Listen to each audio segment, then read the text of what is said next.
saludarles. ¿Me pueden confirmar si me escuchan? ¿Te escucha bien, Lick? Se escucha muy bien. Sí, Perfecto. se escucha. Les agradezco mucho por la confirmación. Muy buenas noches a todas y a todos. Vamos a iniciar pues la clase de hoy, ¿verdad?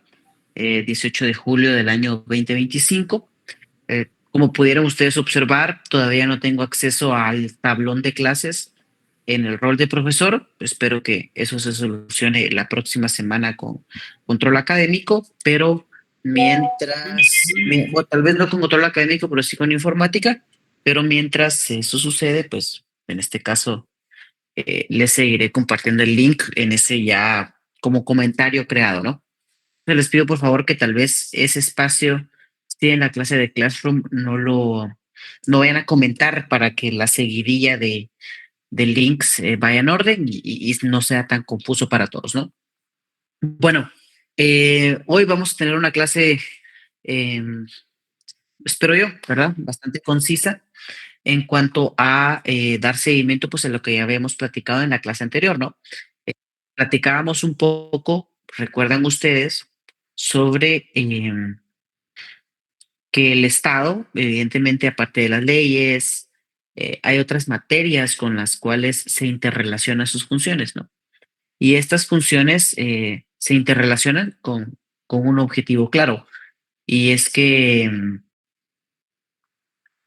los objetivos del Estado no pueden ser solo hacer normas, ¿no? De hecho, las normas en determinadas teorías o corrientes de pensamiento del Estado son instrumentos para alcanzar fines. Y el Estado, independientemente de la teoría eh, contractualista o la teoría racionalista, que ustedes ya tuvieron la oportunidad de aprender en el curso de teoría del Estado, nosotros nos organizamos como sociedad en instituciones para alcanzar fines en común, ¿sí? Yo voy a ceder determinada parte de mi libre albedrío para alcanzar fines en común. Obviamente, los fines de una sociedad, pues no van a ser crear leyes o crear normas, ¿no? Sino que los fines de una sociedad están ubicados en otras ramas de conocimiento que es importante que nosotros aprendamos. Y entonces en la clase anterior platicábamos un poquito sobre cómo la política económica es un elemento pues esencial o un elemento que constantemente tiene a las instituciones públicas tomando decisiones, ¿sí? Tomando decisiones en cuanto a cómo incidir para que la producción nacional de bienes y servicios se mantenga en determinado ritmo que permita darle un grado de bienestar a la sociedad, pero por otro lado también, observando esa producción nacional, debe desarrollar estrategias y herramientas para poder captar los recursos públicos necesarios para prestar bienes y servicios por parte del Estado, ¿sí? Entonces, en esa relación que debe irse observando, hay distintas formas en las cuales el Estado puede intervenir en la producción nacional, puede intervenir en la economía de los países, ¿no? Y para ello hay distintas decisiones políticas que debe tomar. Y una de esas decisiones políticas es la dirección de una política fiscal, ¿no? La política fiscal, como vimos en la clase anterior, son aquellas herramientas, aquellos instrumentos que justamente considerando la producción nacional buscan proveer de fondos al Estado, ¿sí? Pero el Estado no solo va a tener el objetivo de captar recursos, de captar fondos a lo loco y después no saber qué hacer con ello. Entonces es lógico que a una buena política fiscal se le vincule directamente un instrumento que nos pueda decir cómo se va a gastar el dinero, ¿sí? Porque no tiene sentido dentro de una política fiscal que el Estado únicamente diseñe herramientas y mecanismos para poder captar recursos derivados de la producción nacional, sino que también tiene que saber para qué lo va a usar. Entonces, esa herramienta constitucionalmente, pero también teóricamente, se le denomina el presupuesto general de ingresos y egresos del Estado. Es algo con lo cual ustedes también han tenido relación en anteriores cursos, pero que hoy lo vamos a ver como esa herramienta que permite en determinado momento justificar la imposición de tributos en sociedad. ¿Ok? Y para el efecto, pues tenemos acá tres reflexiones iniciales, ¿no? Eh, Básicamente, ese dinero que nosotros recaudamos derivado de la producción nacional, nos lleva a una primera pregunta, ¿no? ¿Cómo se utiliza o cómo utilizamos el dinero que recaudamos a través de una buena o mala política fiscal para el beneficio de una sociedad? ¿Sí? Y esto, pues, lo podemos ir resolviendo teniendo claras tres ideas principales que quiero que se lleven hoy de la clase. Primero, es que recaudar dinero no es suficiente, ¿sí? En un buen estado, saber cómo recaudar no es suficiente si no se tienen las directrices estratégicas de en qué se va a gastar, ¿sí? Segundo, eh, así como nosotros en nuestro día a día, con nuestro sueldo, con nuestros ingresos, con determinadas formas en las cuales nos agenciamos de recursos, tomamos decisiones día con día en cómo vamos a gastar ese dinero para satisfacer nuestras necesidades o nuestro ocio incluso, el Estado también toma ese tipo de decisiones, pero lo hace a un nivel mayor. Por ejemplo, el presupuesto general de ingresos y egresos del Estado para este año está situado en una cantidad superior, imagínense ustedes, superior a los 140.000 millones de quetzales. No se compara con lo que nosotros podemos ingresar mes a mes o año con año como personas individuales, ¿verdad? Pero haciendo esa comparativa, así como nosotros tenemos estrategias para gastar nuestro dinero, el Estado también tiene estrategias para gastar su dinero a través de una optimización de recursos, ¿no? Pero eso no depende del presidente de turno, eso no depende de la buena voluntad de determinados funcionarios, sino que existe un instrumento clave de rango constitucional que le indica al Estado precisamente cómo gastar sus recursos, ¿sí? Entonces, a lo largo de este semestre vamos a estar platicando sobre los tributos, pero no podemos perder de vista para qué gastamos, para qué estamos utilizando determinado dinero que recaudamos a través de los impuestos, ¿sí? ¿En qué lo estamos gastando? ¿Ok? Entonces, en este caso, pues les presento acá una primera definición. Esto es extraído de un manual de presupuesto público del Ministerio de Finanzas, en el cual podemos llegar a concluir que el presupuesto general de la nación es un instrumento anual que detalla los ingresos y gastos del Estado, ¿verdad? Reflejando su impacto y la generación de bienes y servicios por parte del mismo. ¿Ok? Eh, Año con año, el Estado genera su propio presupuesto a través de una estimación de ingresos y una estimación de gastos, ¿sí?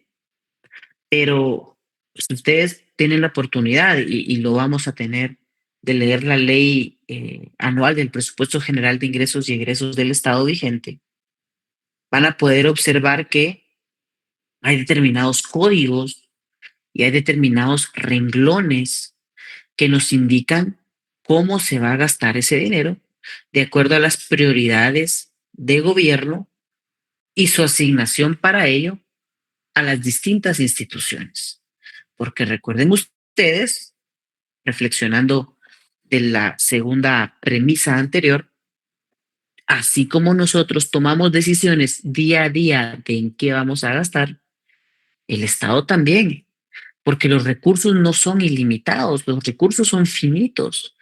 Y considerando que los recursos son finitos, es que entonces el Estado debe decidir priorizar el gasto. ¿En qué voy a gastar? ¿Verdad?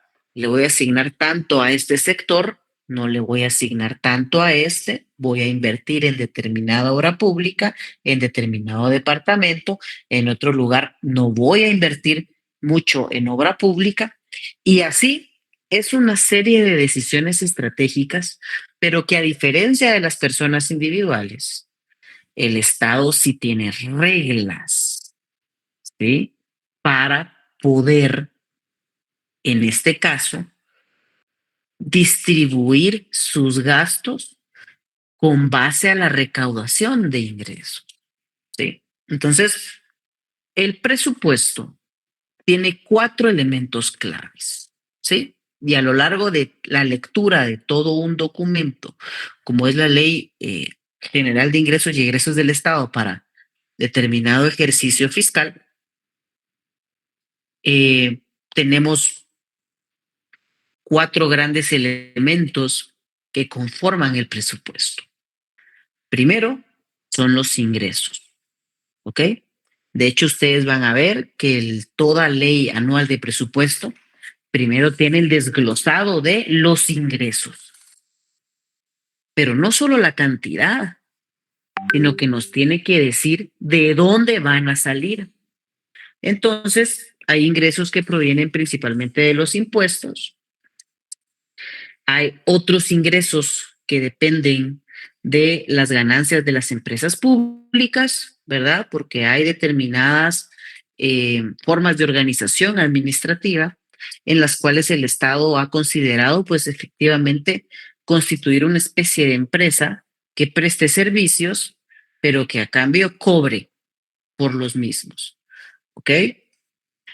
Por ejemplo, el uso de las propiedades del Estado para la prestación de servicios.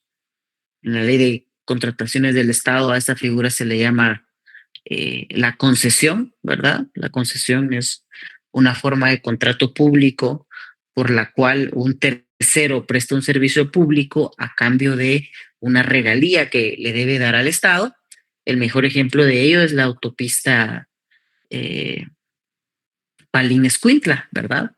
Que hasta el año 2023 funcionaba desde 1998 a cargo de una empresa privada que tenía el uso de determinada propiedad del Estado y cobraba a los particulares y a cambio de ese ingreso a los particulares, pues le pagaba una regalía al Estado, así como pues tasas de servicio, ¿verdad? Por ejemplo, cuando nosotros tenemos una factura de agua o de luz, hay ciertas tasas que se cobran por el alumbrado, por el transporte del agua, ¿verdad? Y las donaciones, ¿verdad? Que también al Estado se le pueden donar bienes, ya sean monetarios o físicos, ¿no? La segunda parte que tiene el presupuesto es el gasto, ¿sí? El- Los presupuestos, y ustedes van a ver posteriormente a los ingresos, viene el artículo de gastos. ¿En qué va a gastar el Estado esos ingresos, verdad? Y principalmente van dirigidos a satisfacer necesidades públicas, así como nosotros con nuestro dinero satisfacemos necesidades individuales, el Estado también recauda para satisfacer necesidades públicas, ¿sí? A través de programas y proyectos.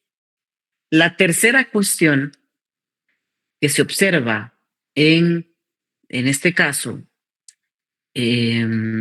acá dice Juan Pablo con sueldos también. Sí, pero al final el sueldo que se le paga a un servidor público también va dirigido a tener recurso humano para que ese recurso humano se encargue de la administración de programas y proyectos para beneficio de la sociedad.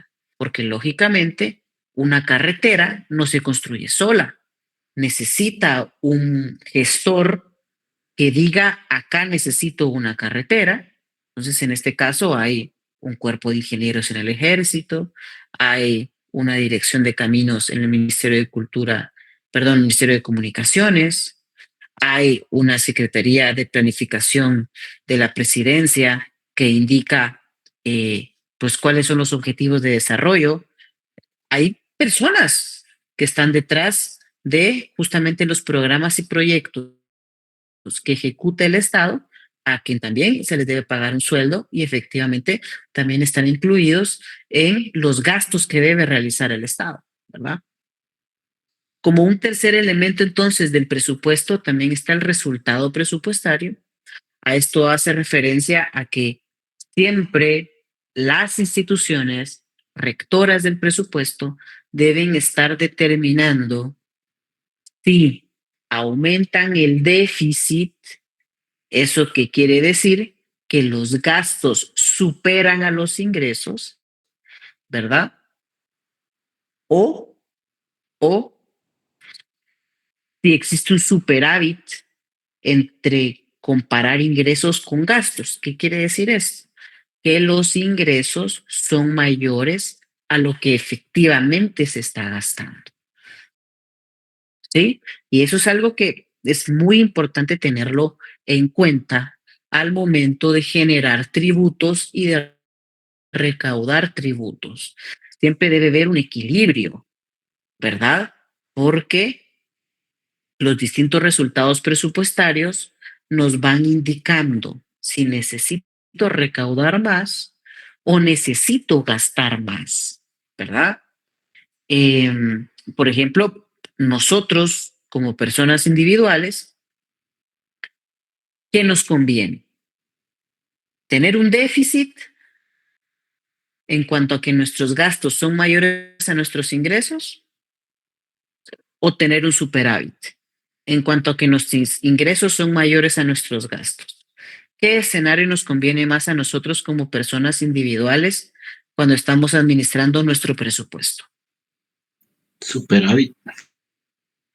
El superávit, ¿verdad? Porque eso quiere decir que nuestros gastos son menores a lo que en realidad estamos recibiendo y entonces eso nos permite hacer un ahorro, ¿verdad? Invertir ese dinero en un proyecto mediano o largo plazo, tener dinero para ciertas actividades de ocio que pues también nos generan cierta felicidad, que también es parte de una necesidad individual, ¿verdad? Entonces, para una persona individual, a la hora de hacer su presupuesto, es mejor tener mayores ingresos que sus gastos. Pero al Estado, ¿qué le conviene más? ¿Tener más gastos que ingresos o tener más ingresos que gastos? Más ingresos que gastos. ¿Alguien más? Yo considero, licenciado, que debería haber algún equilibrio entre los gastos y los ingresos, porque como hay necesidades que satisfacer, no pueden quedarse los ingresos parados ahí, ¿no? Esa es una pregunta muy buena y yo creo que la respuesta que da aquí el compañero nos permite clarificar una cuestión. Y por eso es que les hice primero la pregunta como personas individuales que nos conviene, pero es que al Estado no le conviene ni una ni otra, ¿sí? Porque como dice acá el compañero, debe haber un equilibrio. ¿En qué sentido? Si tiene más gastos que ingresos, hay una mala planificación de los gastos, porque está gastando más de lo que es capaz de recaudar. Aunque, ojo, en determinados escenarios, los gastos van a superar a los ingresos tributarios, porque la economía nacional no es capaz de generar en ese momento suficientes tributos para financiar todo el presupuesto del Estado. Entonces, el Estado necesita contraer deuda. deuda pública, que es ya sea con la colocación de recursos o bonos de deuda a lo interno del país a través de los bancos del sistema o a través de colocación de deuda en el extranjero, donde son empresas y bancos extranjeros los que financian el presupuesto en esa parte que no se logra cubrir por parte de los ingresos, ¿verdad? Pero tampoco le conviene al Estado tener un superávit. ¿Qué quiere decir eso? Que tendría más tributos de los que es capaz de gastar. ¿Por qué creen ustedes que algo que nos suena bien para nosotros como personas individuales, que es tener más ingresos que gastos, es malo también para el Estado? Específicamente para el Estado también es malo, también es negativo tener más ingresos que gastos.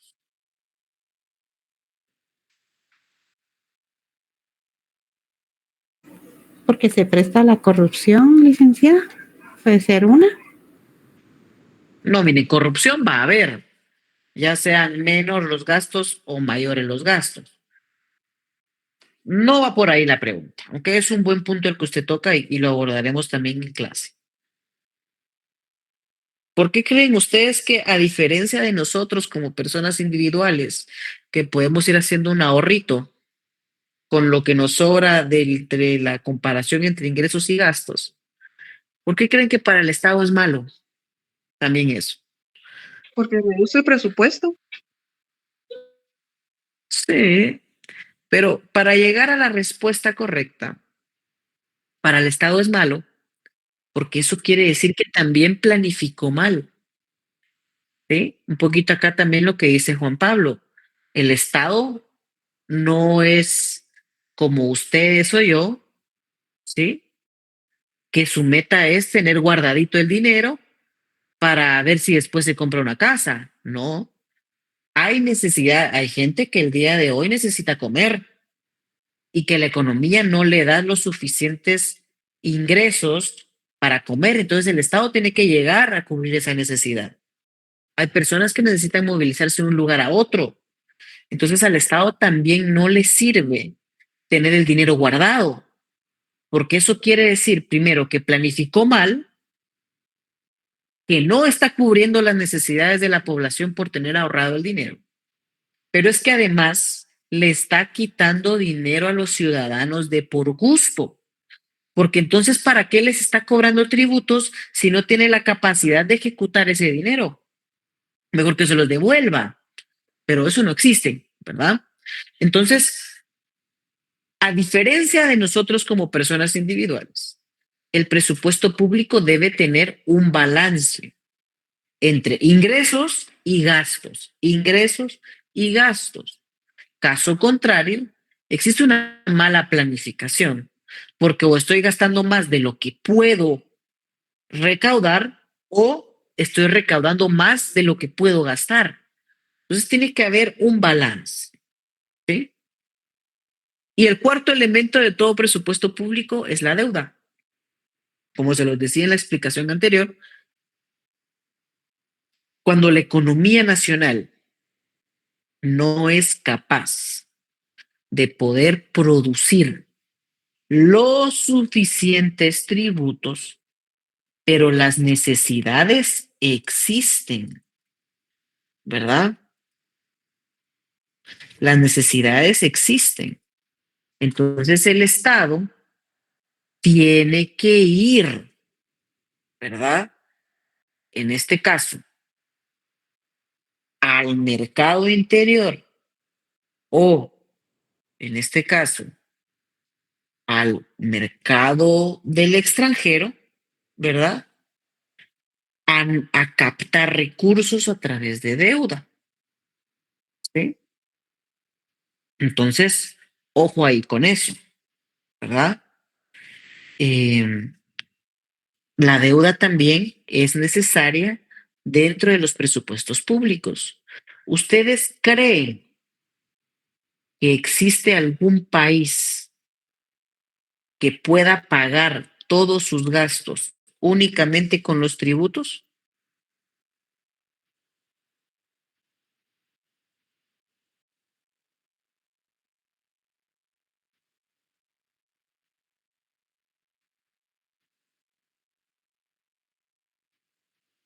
Pregunta.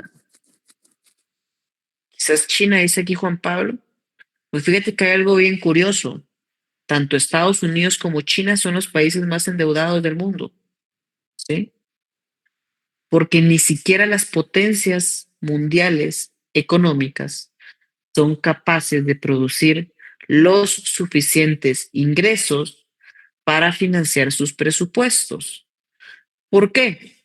Porque también es una decisión política imponer los impuestos, ¿verdad? ¿Qué creen que prefiere la gente? Decirles que el Estado no se va a volver a endeudar, pero que les va a subir los tributos, o decirles, les voy a mantener igual los tributos, pero me voy a tener que endeudar. ¿Qué creen que prefieren las personas y también que es bueno para la economía de un país?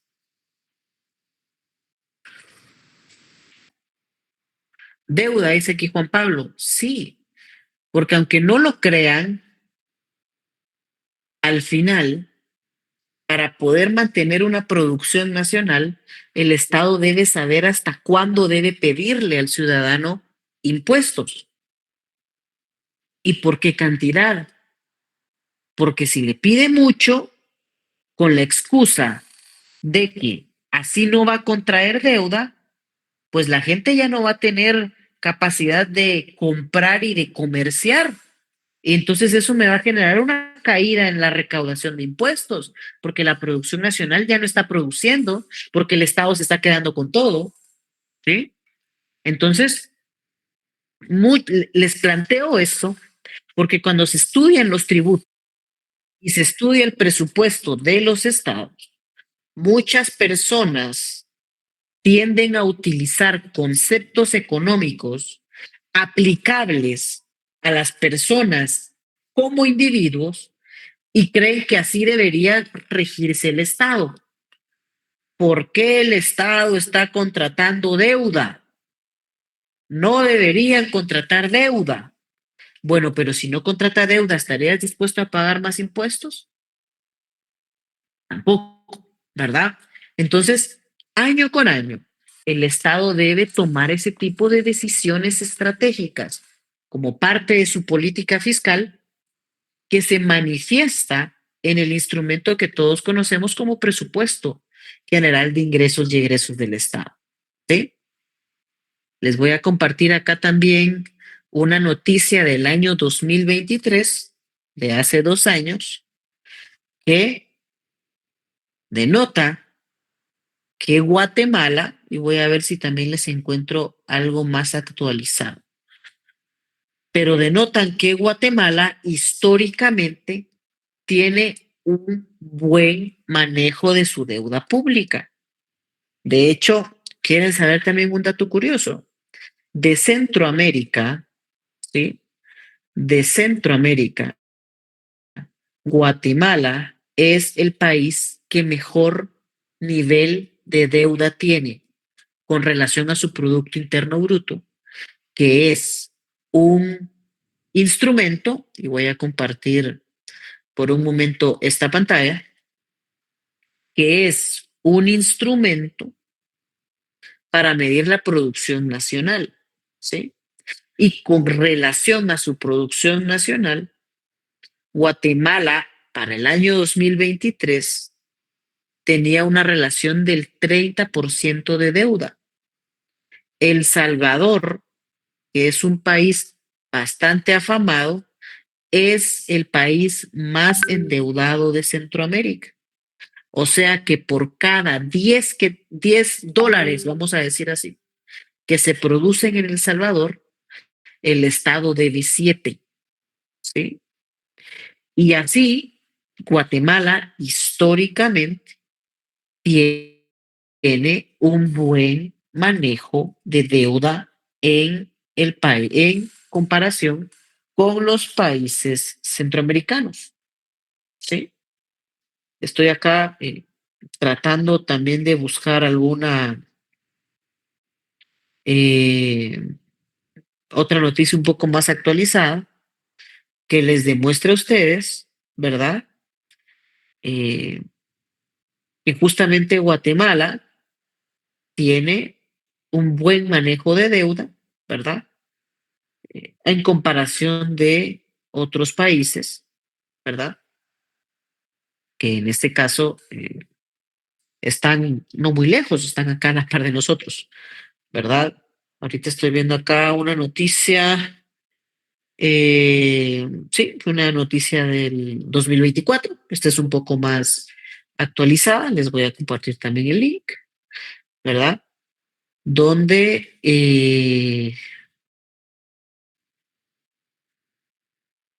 te demuestra, ¿verdad? Nuevamente, que incluso si ustedes lo pueden ver, El Salvador aumentó incluso su deuda. Pasamos de una noticia donde estaba en el 73% y ahora está en un 84.4 según las mediciones del año pasado, ¿verdad?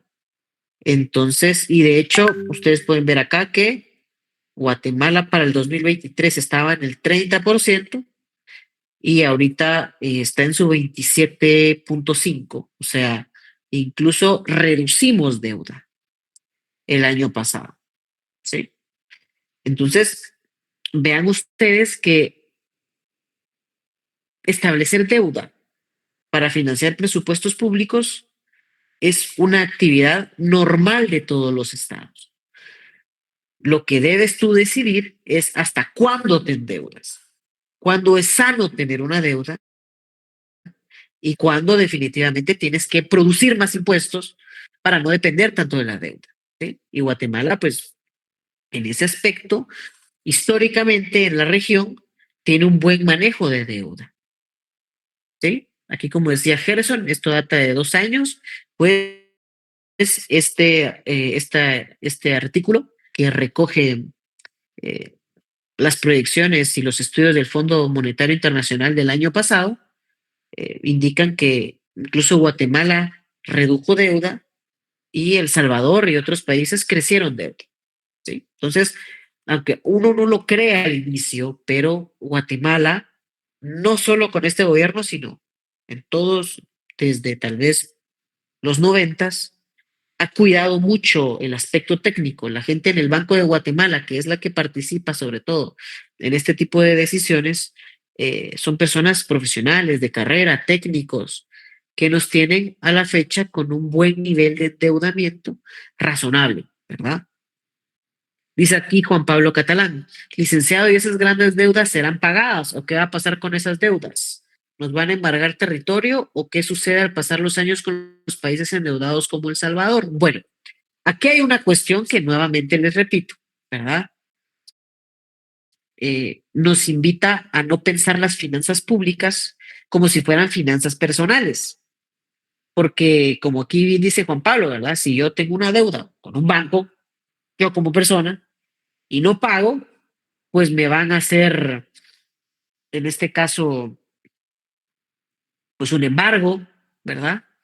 O me van a quitar mi casa, no voy a poder recibir mi dinero, mi sueldo en mi cuenta, me van a embargar mis cuentas, etcétera, etcétera, etcétera, ¿no? Todas las consecuencias que se tienen eh,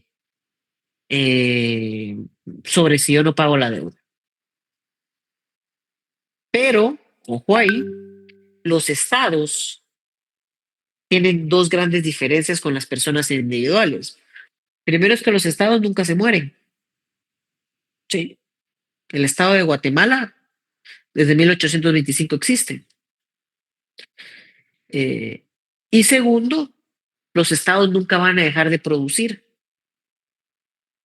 porque tienen habitantes dentro de su territorio y dentro de ese territorio necesitan establecer relaciones económicas y esas relaciones económicas tienen impuestos que le permiten financiarse al Estado para pagar sus deudas, ¿sí? El asunto, el asunto es que, por ejemplo, nosotros hoy estamos pagando deuda de los años 80, de los años 90, ¿sí? Y la deuda que estamos contrayendo hoy, hay alguna deuda que ya se va a pagar en 2040, 2050, ¿sí? Y así sucesivamente los estados van teniendo un balance entre sus ingresos, que es a través de los tributos, y lo que no pueden llegar a cubrir con los tributos, pues hay una necesidad de contraer deuda, que se va a pagar en los años subsiguientes. Y les aseguro que la gente que esté en el año 2050 tomando esas decisiones, ¿verdad? Va a endeudar para el 2070 y así sucesivamente. Porque en las finanzas públicas no es el éxito no tener deuda, sino saber administrar tu deuda para que no te pase lo que le está pasando a El Salvador, por ejemplo.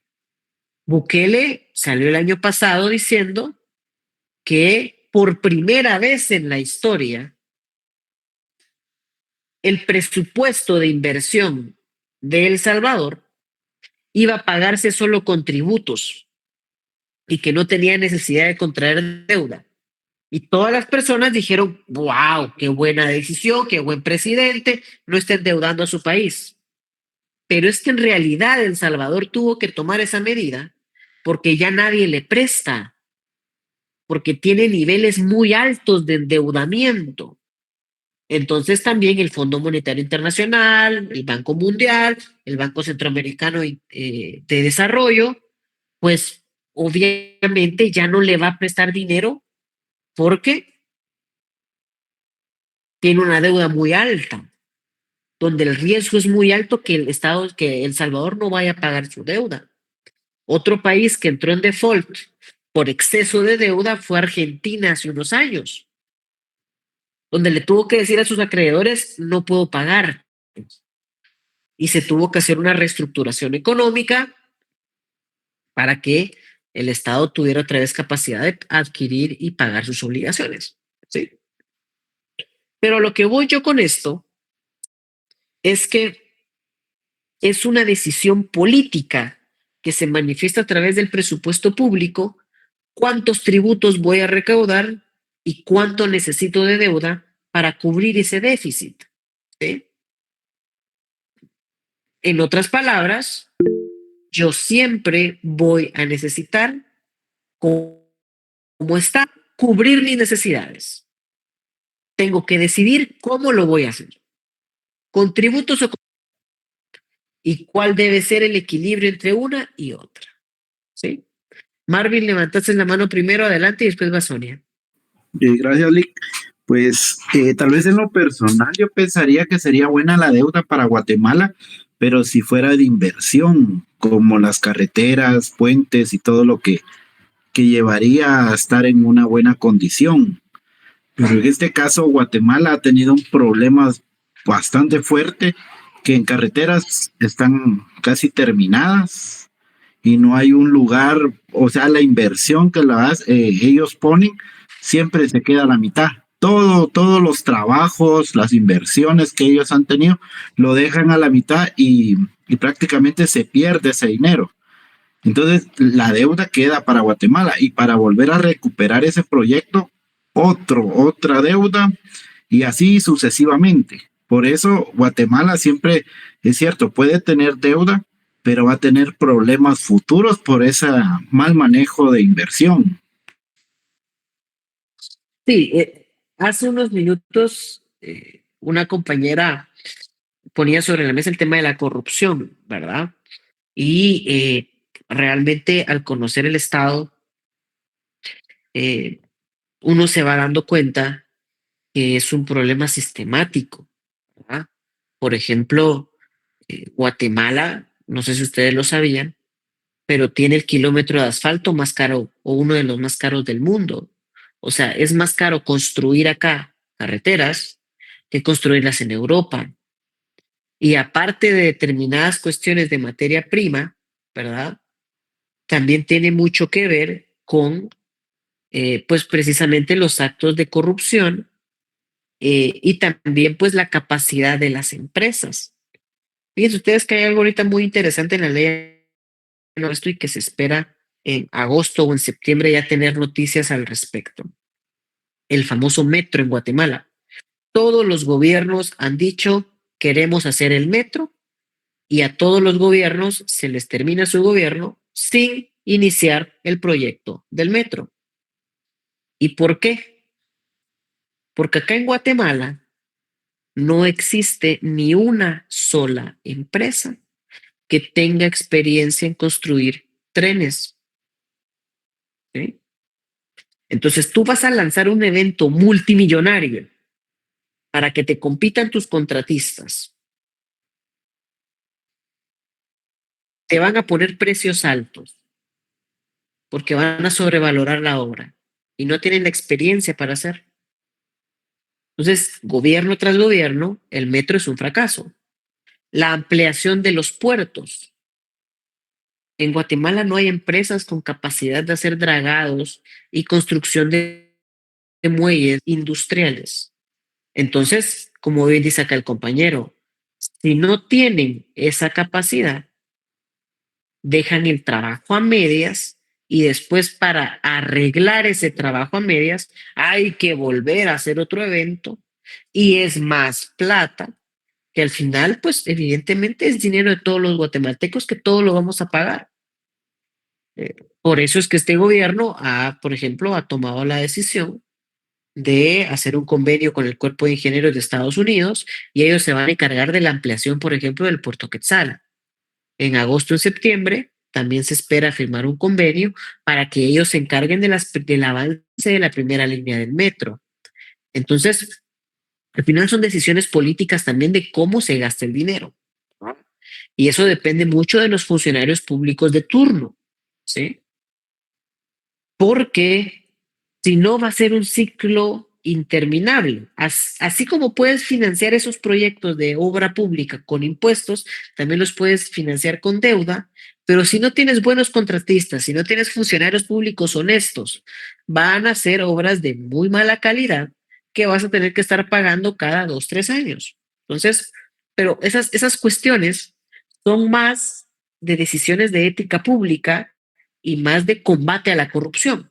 Pero al final la necesidad está, el Estado tiene que agenciarse de fondo. El Estado no le puede decir a la gente, fíjate que yo hace 5 años iba a hacer un puente, el contratista nos quedó mal, solo dejó a la mitad, entonces anda a reclamarle al que no lo hizo. No, la gente necesita el puente. Entonces hay que construir el puente. ¿Sí? No sé si me explico. O sea, el Estado tiene necesidades permanentes que tiene de una forma u otra que cubrir y por eso debe decidir si se financia con ingresos, se financia con deuda y en qué proporción lo hará. Sonia, por favor, adelante y continúo con la clase. Sí, buenas noches, licenciado. Yo tengo una duda con respecto al gasto público, o sea, la deuda pública más bien. ¿Cómo se paga la deuda pública? ¿Solo con dinero o puede ser haber otras formas que se pueda pagar esa deuda con algunas concesiones? La deuda pública se paga no se paga con concesiones. Se paga, al final la deuda es un préstamo, ¿sí? Ajá. Y es mes a mes los estados deben pagar sus obligaciones, o sea, un porcentaje de sus obligaciones. De hecho, dinero, cuando cuando lean ustedes, que se los voy a poner acá en la clase, tan pronto me habiliten el Classroom, la ley anual del presupuesto, hay un rubro de gasto que se llama pago de deuda pública. ¿Y eso cómo se paga? A través de la fuente 11, que es la fuente 11, los ingresos tributarios, ¿sí? Entonces, la deuda se paga con tributos. Existen algunos préstamos y algunos acreedores que implementan determinada condonación de deuda. Por ejemplo, hay ciertos estados que dicen, ¿saben qué? Le vamos a perdonar a Guatemala una parte de su deuda. Hay otros bancos, por ejemplo, mundiales o mecanismos financieros internacionales que dicen, ¿sabes qué, Guatemala? Si tú reforestas determinadas hectáreas de tu país, te voy a reducir tu deuda. No sé si me explico. Los estados también han buscado incentivos para pagar la deuda de otra forma, pero al final principalmente se paga con tributos, ¿sí?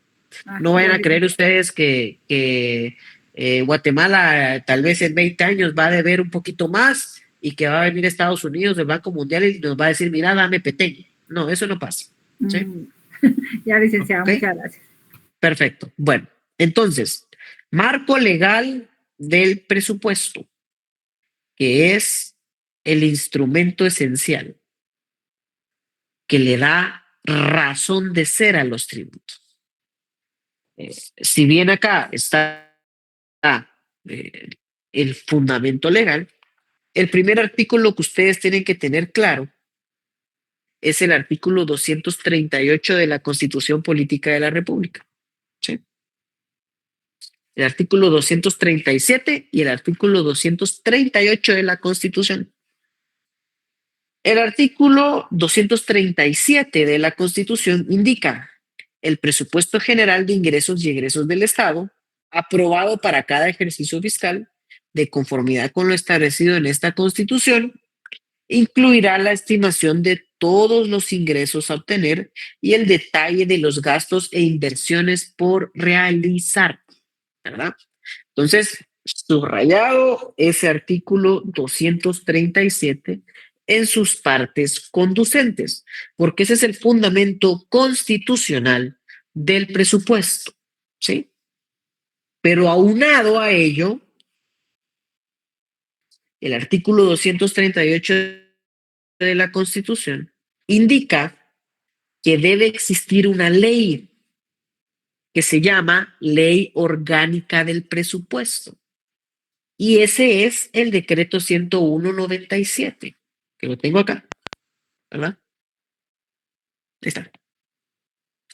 La Ley Orgánica del Presupuesto es la que establece las normas de los sistemas de presupuesto, ¿verdad? De los sistemas de tesorería, de crédito público y de contabilidad del Estado. Sí. Vamos a conocer ya en clases presenciales de qué va un poco más de esto. ¿Sí? Aparte de ello, también el Código Municipal establece en su artículo 98 que las entidades autónomas, como son los municipios, deben seguir también las directrices del Ministerio de Finanzas Públicas, con base en la Constitución y en la Ley Orgánica del Presupuesto. Pero estas herramientas son las que nos permiten darle una razón de ser a por qué recaudamos impuestos. Y es importante que sepamos para qué recaudamos el IVA, para qué recaudamos el ISR, para qué recaudamos el impuesto de solidaridad, por qué nosotros como notarios debemos pagar un impuesto que está en la ley de timbre fiscal y papel sellado especial para protocolo. ¿Por qué lo hacemos? Eso es una de las partes de las cuales se trata el presente curso. ¿Ok? Por respeto a la hora de ustedes, voy a continuar la clase sobre el tema del ciclo presupuestario en presencial, ¿verdad? Pero sí les pido, por favor, que para la próxima clase lleven su ley orgánica del presupuesto y su constitución política de la República, porque nos va a permitir ubicar los elementos constitucionales y legales del gasto público, que es la razón de ser de todos los tributos, ¿verdad? Para comprender de una mejor manera el derecho tributario. ¿Oyeron? ¿Tenemos alguna duda entonces?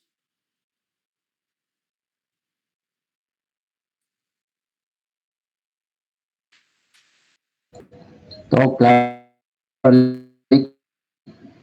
Perfecto.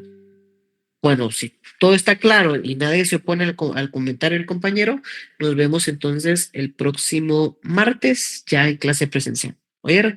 Que tengan una muy buena noche. Gracias, Lick. Gracias a todos.